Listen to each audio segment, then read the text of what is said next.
For this making a call, we're going to be looking at a foul during a shot attempt. Now, there's different outcomes depending on who's fouling and whether it's during an active shooting or end of active shooting, but we're going to have you focus on the white team. The person fouling will be highlighted in blue, and the person scoring will be highlighted in red.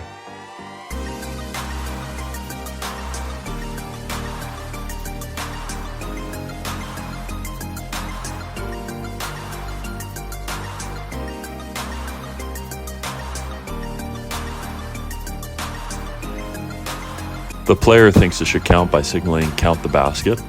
The coach says basket good in a quick cut scene before going to the officials coming together. So both the player and coach think it should count. Referees come together and they do not count the basket and they go the other way. This is the correct call. As I mentioned, there's different outcomes that can occur depending on the scenario. In this case, we'll be looking at 10-2 and 10-3. What's applied here is 10-3.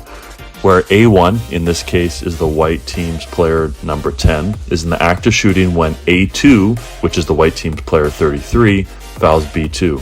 A1 finishes with a continuous motion. It says here the ball becomes dead and the goal should not count.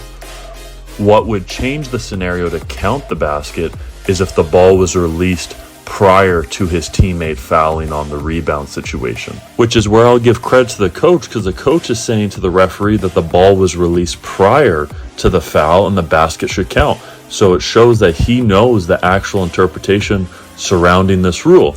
It's just that with a quick play like that, maybe he saw the ball was released in time. The three referees had it as the ball was still in the hands of the player, and as you see on this replay, it was confirmed that it was still in his hands. It was a close call though.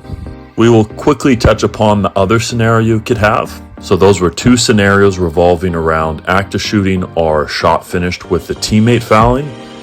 If it was a defensive foul, so the foul was on, say, blue 21, even if the player was in the act of shooting, the basket counts. So active shooting does help and does come into a factor where you will count the basket on an active shooting motion if it's a defensive foul on the ball or off the ball.